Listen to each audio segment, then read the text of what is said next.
We are at a crossing. Can you feel this? Can you touch the fear and dizziness of our moment? Can you sense the ground shifting beneath you? The sky spinning as a red tail swipes the stars from the heavens. Everything is changing right now. There's no going back anymore. All is getting shaky, but all is getting clamped down. All is being liberated while all is being tracked. All is permitted while the Inquisitor looms behind you. Two sides have risen, insuperable opposites with no median to join them. The extremes are weighing in, and all reality is caught between Charybdis and Scylla. You see, they told us the world was just a cacophony of colliding particles, that love was just an injection of hormones and instincts. They told us the heavens were cold and dead, that the fairies were our ancestors' delusions.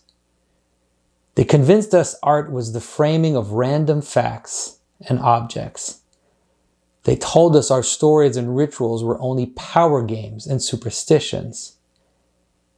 They made us into desire machines, no closer to the gods than the beasts. In fact, the gods do not exist. The angels, the jinns, the demons, the woodland sprites do not exist. They're superstition. The world is a wound-up clock running out. And in the end, you are a wound-up clock running out into nothingness. You can't try to kill all the gods and then still expect to live, can you? They mocked, they derided, they dissected, and now our world is being ripped apart. Now, who could have seen this coming? Who could have thought that in defiling our stories, in demonizing our orders, in reducing all that made us one to the quantities that embody that unity, who would have thought that that would fragment us, that it would fragment our societies, our vision, that it would twist our virtues into innumerable empty desires? But this is where we stand, isn't it? We look around us and we watch the story unravel. We watch our commonalities fall apart as people are at each other's throats. First virtually, but more and more in the flesh. And so what can we do? We're supposed to be artists. But it's partly our fault that this has happened. Maybe not you and I, but let's say the artists. We are supposed to be the guardians of stories. We are supposed to be those who enchant the world. But for several hundred years now, it is us who have played the part in making everything arbitrary, in making everything random, in playing around beauty as if it was just a frivolous fantasy of individuals. And so it's partly our fault.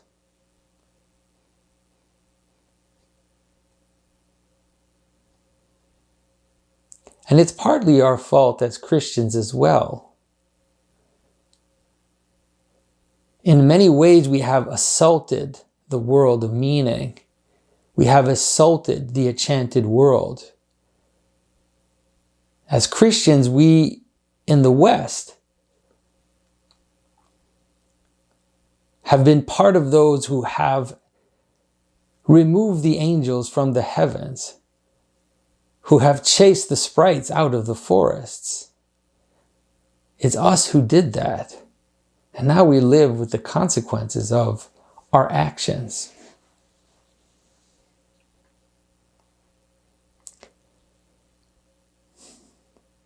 But hope is not completely lost. We do stand here in a very dark moment. We do stand in a dark room with strange, eerie sounds coming from that darkness. But all hope is not lost. We know of this story. We know of this story of a man who went into death and surprised everybody by entering there. We know this story of someone who went into death, and death thought that it had won. Death thought that in bringing that man who was also God into its belly, that it had won. But it grabbed life, and a trick was played on it. And I believe that we can participate in that trick. Right now, all of us who are artists and who believe in that story, who live by that story, or at least have the pretense of living by that story, there's an opportunity for us right now. Because in this strange darkness, there are strange, creepy, crawly things that are coming up. The world is being re-enchanted. The atheists, the secularists, they were wrong. The world cannot exist without meaning. It is impossible. Every single capacity we have to even recognize something as having being is already a participation in meaning. Their war on meaning cannot be won. But as all of our stories have been shattered and broken apart, it has given room for all the dark things to come back up first. And those are the things we're starting to see appear on the horizon. The old gods are coming back, and not even the interesting old gods, but those darker gods, the one that don't have clear identities, those strange hybrid monsters that lived on the edge of the world. They're the ones that are crawling back into the world first. And as artists, we have an opportunity because we know the story, especially as Christian artists. We know the story. We know the story of the world. We know what happens next. There's always a spark hidden in the darkness.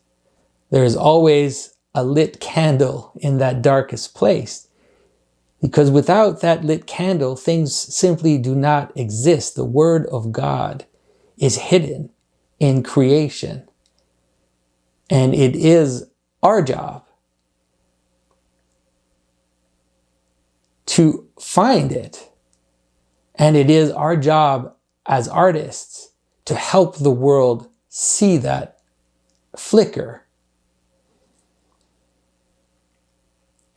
And there is an opportunity, because a strange thing is happening in culture as Christianity is being evacuated from the public sphere, as our story is being tossed aside.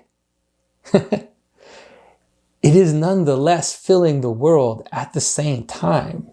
And this is a mystery that even a few decades ago, people could not see. The strange mystery of death, the strange mystery of Christ entering in the tomb. We have the opportunity of seeing it happen right now. Because as the Christian story is being evacuated, we are noticing that it's reappearing in all the strangest places.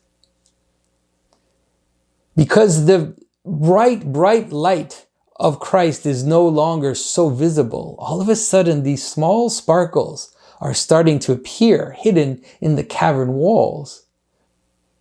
And we see the story of Christ in the strangest places. We see some stupid superhero movie where the superhero falls to the ground and dies and then rises again. And we see another strange popular story coming up of someone sacrificing themselves for others, giving themselves for the weakest. We see twisted versions of people who are willing to do everything to bring up the weaker part of our world, to bolster it and to help it. And where do you think those lights come from?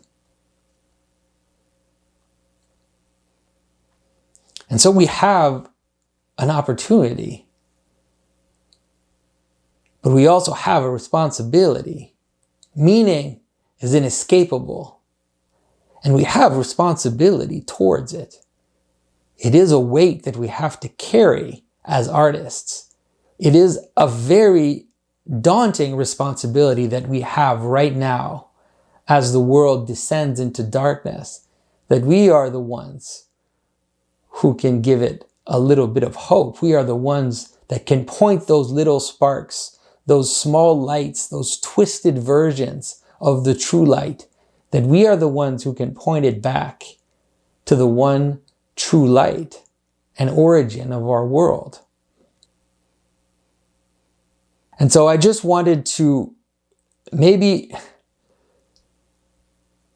give people a challenge. And I know all of you watching this are probably artists. So I want to give you that challenge to jump into that story, to not think that the story of Christ is just the story we believe in to be saved, but to truly jump into that story and realize that that story is also the story of everything. It is the story of creation. It is the story of how things exist. The story of Christ is the fullest manifestation of every other story that have been told since the beginning of time. And so it is our responsibility to jump into that and to redistribute it to the world in ways that point towards that great story. So I want to thank you for your attention today. And I hope that all of us can grasp that challenge, that opportunity, and also that responsibility.